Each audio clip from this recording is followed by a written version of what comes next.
Hello guys, so nandito ako ulit sa hospital.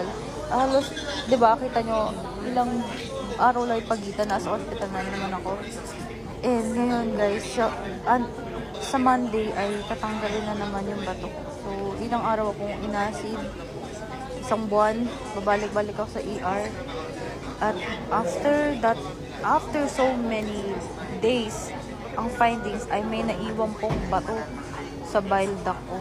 Nawala na po ako ng abdo, naoperahan na po ako noong April 2023 at nakita po sa lab na meron pong batong naiwan sa bile duct ko at kailangan po siyang tanggalin at titignan po ng may pancreatitis kung tama yung term ko kasi sobrang delikado daw po nun at hindi po ako pwedeng kumain, uminom at naiyak na lang po kasi sobrang sakit talaga na tumatagal sa likod. Kaya yung mga may acid reflux, yung mga may nararamdamang sakit, sikmura, pataas, masakit ang likod, huwag niyo pong baliwalain yan.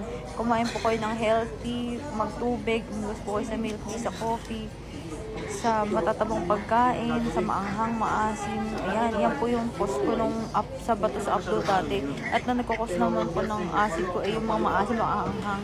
Kaya huwag niyo pong baliwalain yung mga nararamdaman niyo kasi health is wealth.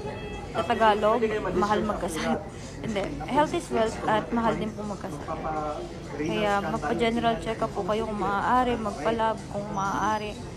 Dahil ang hirap po, lalo ako may iwan akong bata.